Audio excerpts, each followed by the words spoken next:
एक 13 साल की बच्ची ने अपने माँ बाप का मर्डर और उसके बाद जो उसने किया वो ज़्यादा डिस्टर्बिंग है। अब उसने क्या किया था क्या नहीं किया था वो मैं तुम्हें बताता हूँ।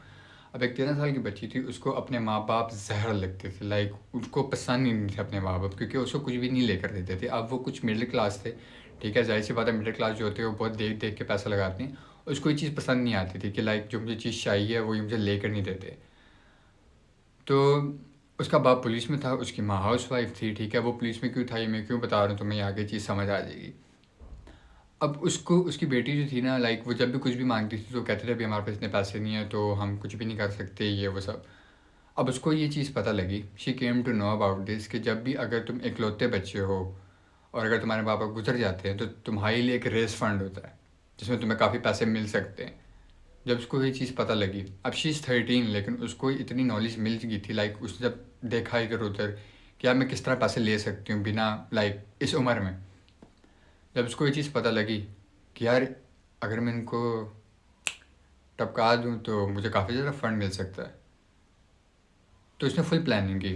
उसने 2 महीने लगातार प्लानिंग की कि मैं किस तरह करूँगी, क्या नहीं करूँगी, और एट द एंड आके उसको ये चीज़ रियलाइज़ हुई कि अभी तो मेरे पास पैसे नहीं है, लेकिन मेरे बाप के पास तो गन है, मैं उससे कर देती हूँ। और फिर उसने डिसाइड किया कि जब ये लोग सो रहे होंगे मैं उनके कमरे में जाऊँगी और गन उठाऊँगी और and I will shoot them, ठीक है। अब रात होती है, ठीक है, वो कमरे में जाती है, गन उठाती है और दोनों को शूट शूट कर देती है। अब उसी वक्त वो पुलिस को कॉल करती है, डरते हुए रोते हुए कॉल करती है कि मेरे घर में किडनैपिंग हो गई है, मुझे गन शॉट्स की आवाज़ आ रही है, आप जल्दी आ जाइए, वो सब। पुलिस वहाँ पे पहुँचती है, लेकिन उससे पहले वो अपने आप को क्लोजेट में बंद कर देती है, फ़ोन समेत। फ़ोन समेत वो इसलिए अपने आप को बंद करती है क्योंकि उसको तो क्लोजेट में बंद करके रखा हुआ है, तो फ़ोन उसके पास ऑलरेडी होना चाहिए, क्योंकि उसने कॉल की ना। अगर फ़ोन ना होता तो कॉल कैसे करती, लाइक वो तो क्लोजेट में बंद है तो फ़ोन नहीं है तो कॉल कैसे की, तो शक जाता है उस पर। शी वॉज़ वेरी स्मार्ट, ठीक है। वो अपने आप मतलब क्लोजेट में उसने अपने आप को बंद कर दिया। जैसे ही पुलिस आती है वो ज़ोर से नॉक कर रही है कि मुझे यहाँ से निकालो, क्लोजेट से निकालो, और वो रो रही है, लाइक शी इज़ क्राइंग, मतलब एक्टिंग कर रही है, फुल ऑन एक्टिंग कर रही है। और जब वो निकलती है तो जब वो देखती है कि उसके माँ बाप दोनों गुजर गए हैं तो लाइक वो वहाँ पे एक्टिंग करती है, लाइक शॉक्ड है, रो रही है कि लाइक ये वो सब, लेकिन हालांकि उसे नहीं मारा, ठीक है। अब जब उसने ये चीज़ बोली कि किडनैपिंग हुई है, तो जब पुलिस वालों ने पूरे घर को तलाशी ली तो उनको ये चीज़ दिखी कि चोर तो कुछ लेकर ही नहीं गए, सिर्फ इन्हीं को ही मार के गए हैं। तो मतलब वो चाहता क्या था, लाइक सिर्फ इन्हीं को मारने के लिए आया था, किडनैपिंग थी, क्या था क्या नहीं था। 2 साल तक ये केस चला, और शुरू में उसका रेस फंड भी हुआ, ठीक है। अगर ये होता है, like this is very normal, अगर तुम्हारे माँ बाप गुजर जाते हो और तुम्हें इकलौते बच्चे, तुम्हारे लिए बहुत रेस फंड होता है।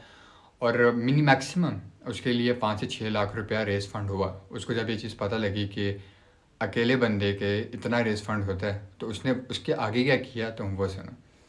2 साल तक ये केस चला और 2 साल के बाद इस केस को बंद कर दिया क्योंकि कोई लीड नहीं मिल रही थी, कुछ भी समझ नहीं आ रहा था क्या हो रहा क्या नहीं हो रहा। फिर वो लड़की अपनी दादी के साथ रहने लग गई। 4 साल गुजर गए, केस बंद हो चुका है, 2 साल और गुजर चुकी है। अब उस लड़की को ये कॉन्फिडेंट आ गया, वो हो गया 16 साल की, ठीक है। 4 साल 13 में मिलाओ तो जितना भी बनता है 16 ही बनता है कैसा ना। तो जब इतना टाइम गुजर गया तो उसको ये चीज़ पता लगी कि लाइक मैं पकड़ी नहीं गई और मुझे काफ़ी पैसे भी मिले, तो अगर मैं अपनी दादी को भी टपका दूँ तो मुझे तो और पैसे मिलेंगे। अब उसको फुल कॉन्फिडेंट था इस चीज़ पे कि मैं तो पकड़ी ही नहीं जाऊँगी। तो उससे उसने क्या किया, उसने कहा कि लाइक जो गन थी ऑफ कोर्स वो नहीं थी उसके पास, ठीक है, वो उसने कहीं फेंक दी थी, जो भी किया था वो मुझे नहीं पता।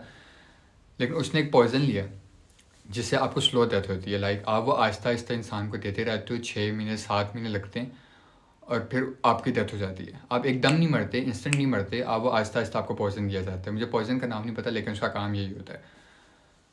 और उसने सबसे बड़ी जो गलती थी उस लड़की की, she use to write journals, like वो अपनी डायरी में सब कुछ लिखती थी करने से पहले। और उसने अपनी डायरी में ये चीज़ लिखी थी कि जब ये साल ख़त्म होगा, लाइक जैसे 12वां महीना हिट करेगा, मेरी दादो गुजर जाएंगी, वो नए साल में मेरे साथ नहीं जाएंगी।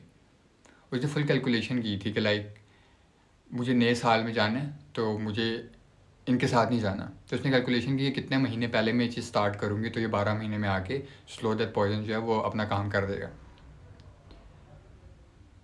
अब उसने अपनी डायरी में ये चीज़ लिखी, ठीक है, सब कुछ लिखा और अपने कमरे में डायरी रख दी, ठीक है। और फिर सफाई की, उसकी दादी जो थी उन्होंने कुछ सफाई की, उन लोगों ने देखा एक डायरी पड़ी है लेकिन उसके अंदर एक पेन था, लाइक जिस पेज पे उसने ये चीज़ लिखी थी ना, ऐसे पेन रख के उसने डायरी बंद की हुई थी। उन लोगों ने वैसे ही उठाई डायरी, ठीक है, वैसे डायरी खुली तो सबसे पहले दादी लिखा हुआ था, लाइक उस पेज पे दादी लिखा हुआ था। जब दादी ने ये चीज़ देखी तो दादी का शायद मेरे बारे में कुछ लिखा होगा मेरी बेटी ने, होता है ना कि like she was curious to see. तो उन लोगों ने वैसे ही जब पढ़ा तो उनको ये चीज़ पता लगी कि ये तो भाई और पैसों के चक्कर में मुझे भी मारने की कोशिश कर रही है। फिर जब उसने सारे पेजेस पीछे किए तो शी केम टू नो कि इसी ने ही अपने माँ बाप को मारा है।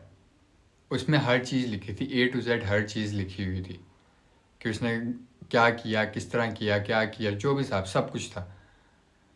वो सब कुछ उस डायरी में वो लिखती थी और वो दादी के हाथ लग गया। दादी ने उस बच्चे से कुछ भी कन्फ्रंट नहीं किया, वो डायरेक्ट पुलिस के पास गई, पुलिस को वो डायरी दिखाई और सब बताया कि शी वॉज द वन जिसने ये चीज़ की थी। अब वो 13 साल की थी, कोई यकीन ही नहीं कर पा रहा था उस पर। और अब वो 16 साल की, सिर्फ पैसों के चक्करों में कि भाई ज़्यादा फंड मिलेगा, मैं अमीर हो जाऊंगी, उसके चक्करों में उसने अपनी दादी को भी टपकाने की कोशिश की। लेकिन यह है कि दादी जिंदा है, ठीक है, दादी जिंदा है। फिर जब पुलिस को ये चीज़ पता लगी तो पुलिस ने जाहिर सी बात उसको अरेस्ट किया और उसे कन्फ्रंट किया। उसने सब कुछ सच बता दिया कि लाइक या इट वॉज मी जिसने सब किया था। और उसको 5 साल की सज़ा सुनाई गई। अब मैं तुम्हें इस चीज़ का कॉन्टेक्स्ट दे देता हूँ। अगर तुम पहली बार कत्ल करते हो तो तुम्हें 5 साल की सज़ा मिलती है, लेकिन अगर उसके बाद करते हो तो तुम्हें लाइक डायरेक्ट तुम्हारा खेल ख़त्म होता है, ठीक है। जब उसको ये बताया गया कि यार 5 साल तुम्हें सज़ा मिलेगी तो शी वॉज लाफिंग कि like I will be 21, I be still young, I will do this again and again, और मैं भाग जाऊंगी। जज जो पुलिस के सामने ये चीज़ वो बोल रही है, she was I don't know psycho और whatever she was, but जज जो पुलिस के सामने ये बोल रही है कि 5 साल निकलने के बाद I will do this again and again because I want money.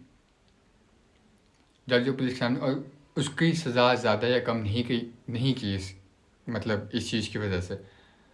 और अब लाइक उसको फिर सज़ा होगी, उसके बाद निकली या नहीं निकली उतना तो मेरे को आइडिया नहीं है, लेकिन this was the story of the 13 year old kid, ठीक है, जिसने इतना कुछ किया just because of the money. अब तुम मुझे बताओ कि तुम्हें ये कहानी कैसी लगती है और what do you think about it. तब तक अल्लाह हाफिज़, हाँ मिलेंगे अगली कहानी में।